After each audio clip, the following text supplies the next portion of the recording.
Chapter 4 Karmic Retributions of Beings of Jambudvipa. At that time, Earthstore Bodhisattva said to the Buddha, World-Honored One, because I received the awesome spiritual strength of the Buddha, thus come one, I am able to divide my body and rescue beings who are undergoing karmic retributions everywhere in billions of worlds. If it were not for the great compassionate strength of the thus come one, I would be unable to perform such changes and transformations. Now the world-honored one has entrusted me with rescuing and liberating beings in the six paths until Ajita becomes a Buddha. I accept the entrustment, world-honored one. Please have no further concern. Then the Buddha told Earthstore Bodhisattva, beings who have not yet obtained liberation have unfixed natures and consciousnesses. Their bad habits reap karma, their good habits bring rewards. Reacting to situations by doing good or evil acts causes them to turn into the 5 paths without a moment's rest. Throughout eons, as numerous as motes of dust, they remain confused, deluded, obstructed, and afflicted by difficulties. They are like fish swimming through waters laced with nets. They may slip through and keep their freedom temporarily, but sooner or later they will be caught. I am concerned about such beings, but since you keep making extensive vows repetitively throughout successive eons to take such offenders across, what further worries need I have?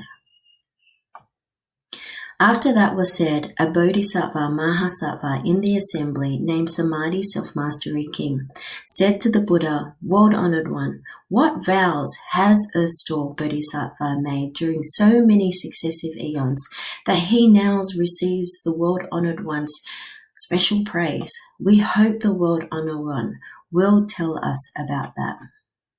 Then the World-Honored One said to Samadhi Self-Mastery King, listen attentively, and reflect well on the examples I'm about to give to you. One time, limitless asamkhayas of nayutas of inexpressible eons ago, a Buddha named All Knowledge Accomplished thus come one. One worthy of offerings, one of proper and pervasive knowledge, one perfect in clarity and conduct, well gone one, unsurpassed knight who understands the world, taming and subduing hero, teacher of gods and humans, Buddha, world-honored one, appeared in the world. That Buddha's lifespan was 60,000 eons. Before he became a monk, he was the king of a small country and was friendly with the king of a neighboring country. Both of them practiced the 10 wholesome acts and benefited beings. Because the citizens of those 2 neighboring countries did many bad things, the 2 kings made a plan using far-reaching expedients. One king vowed to quickly become a Buddha and then cross over absolutely all the others. The other king vowed, I do not want to become a Buddha until I first take across all those who are suffering for their offenses, enable them to gain peace, and finally reach Bodhi.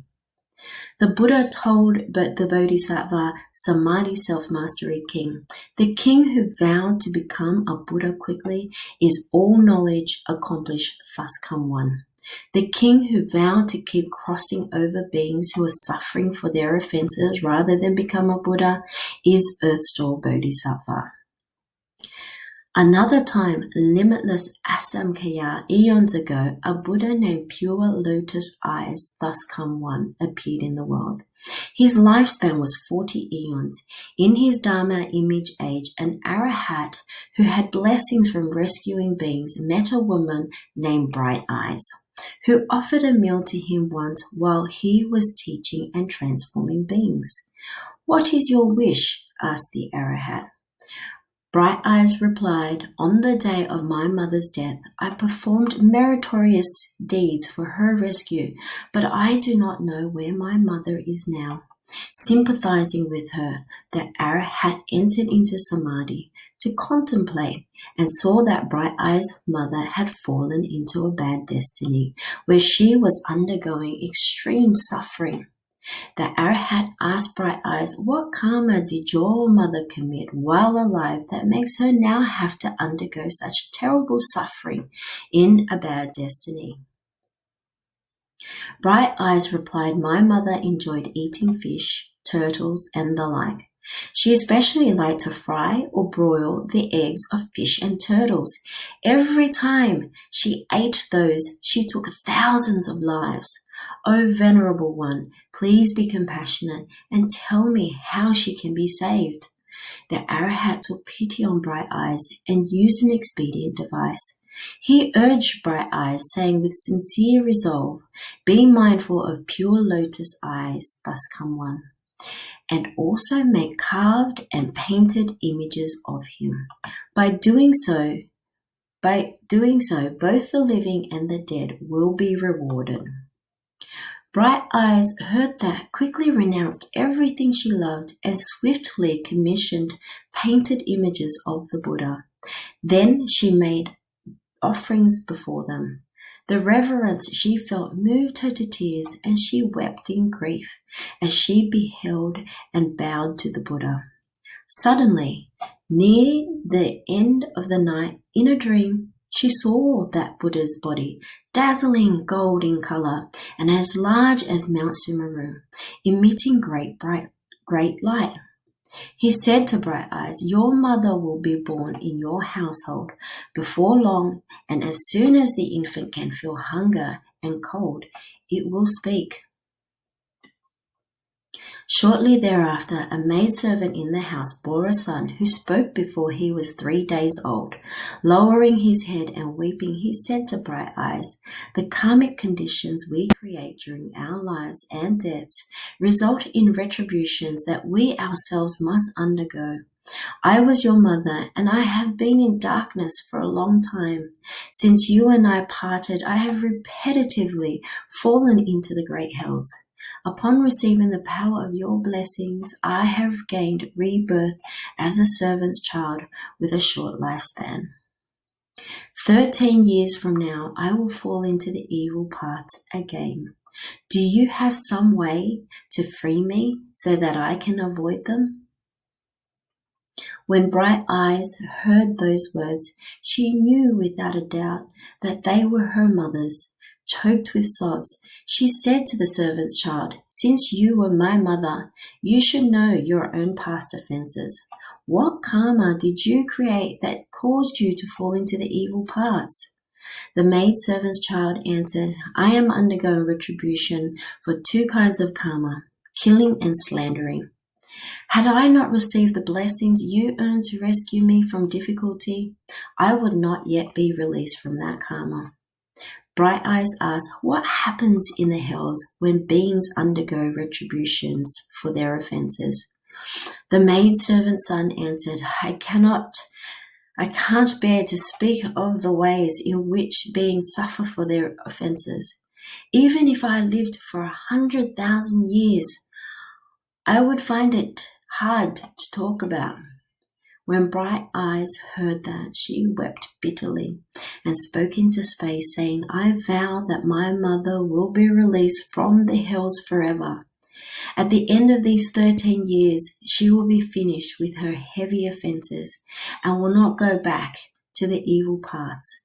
O Buddhas of the 10 directions, with your compassion and sympathy, please listen to the vast and mighty vow that I am making for the sake of my mother. If my mother will never again enter the 3 evil paths, never again be born into low stations, and never again be female, then here before the image of pure lotus eyes, thus come one, I vow that from this day on, throughout billions of eons, I will respond to all beings who are undergoing suffering for their offenses in the hells or the 3 evil paths of any world. I vow to rescue them from the bad destinies of hells, hungry goats, animals, and the like. Only after beings with such retributions have all become Buddhas will I myself achieve proper enlightenment. After making that vow, she clearly heard pure lotus eyes, thus come one, say to her, bright eyes, your own compassion and sympathy is well extended to your mother by this mighty vow that you are making. My contemplation shows me that after 13 years, your mother will be finished with this retribution and will be born a Brahmin with a lifespan of 100 years. After that retribution, she will be born in the land of no concern, with a lifespan of uncountable eons. Later, she will realize the fruition of Buddhahood and cross over people and gods numbering as sand grains in the Ganges. Shakyamuni Buddha told Samadhi Self-Mastery King, the arahat whose blessings helped Bright Eyes then is now inexhaustible intention Bodhisattva. The mother of Bright Eyes is now liberation Bodhisattva. Bright Eyes herself is now Earth-Store Bodhisattva.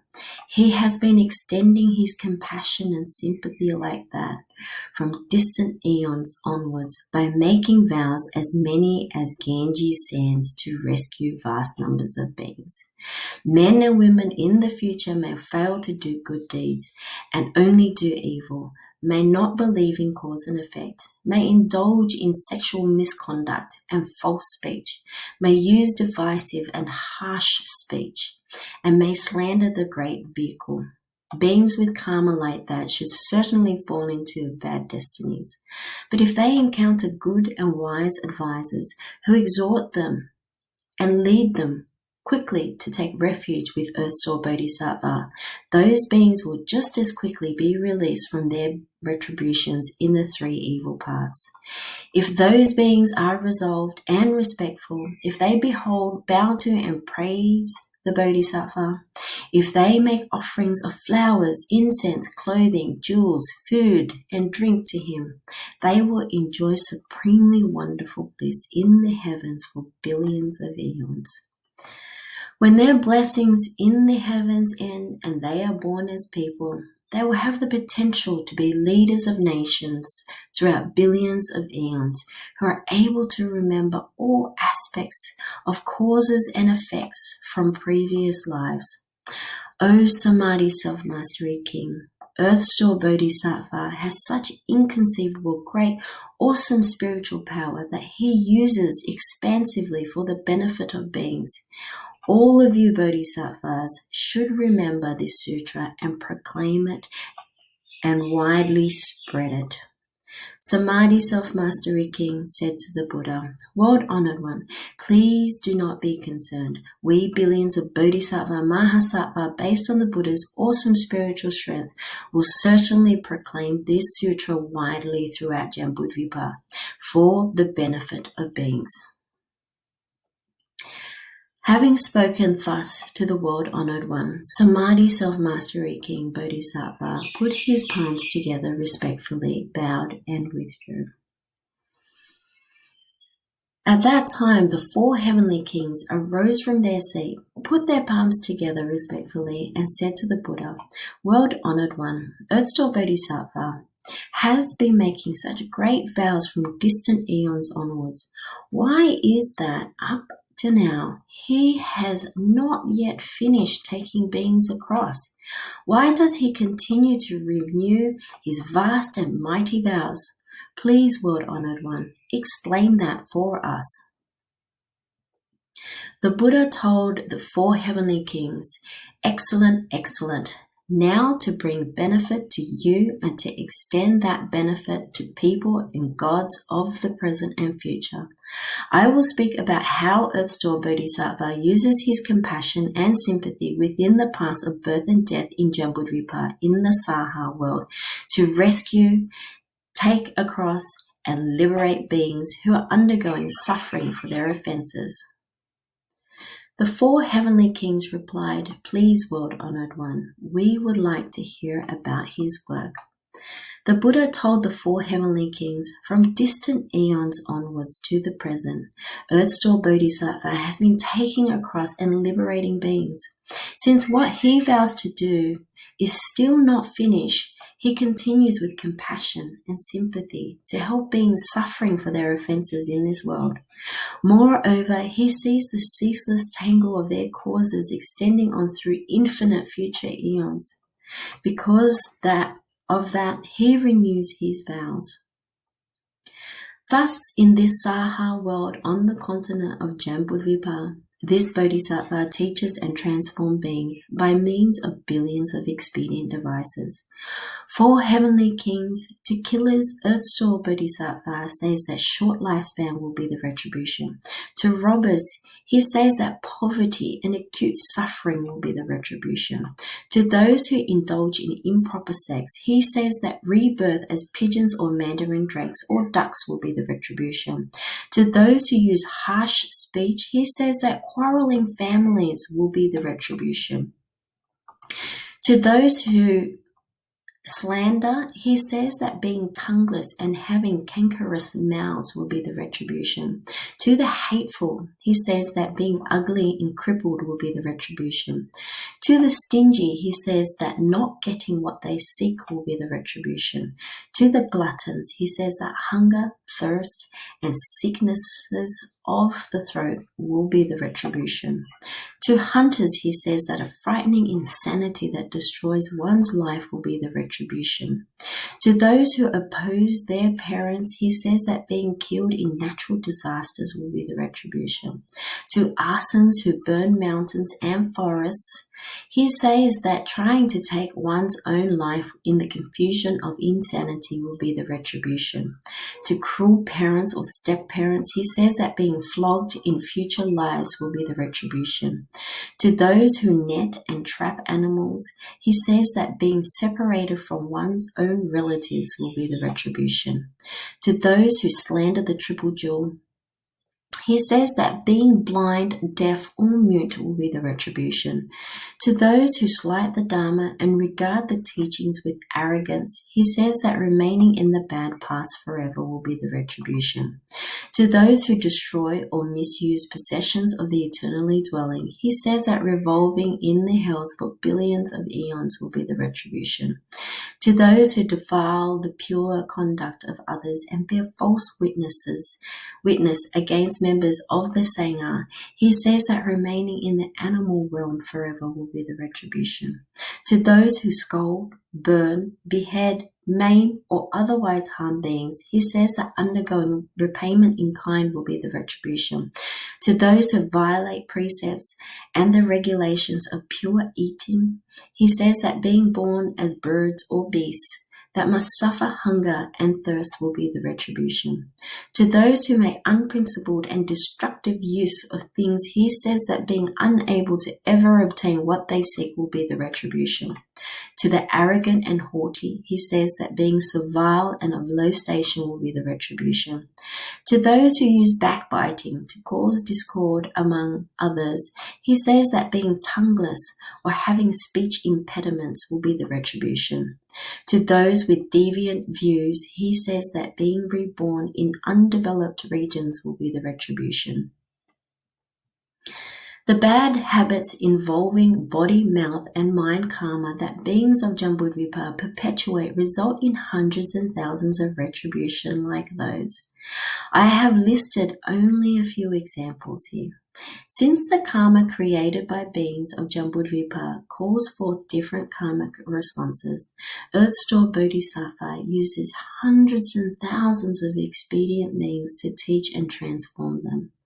Those beings must first undergo retributions such as those, and then fall into the hells, where they pass through eons without being able to escape.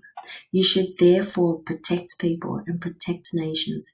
Do not allow the accumulation of karma to confuse beings. On hearing that, the 4 heavenly kings wept in sorrow, placed their palms together, and withdrew.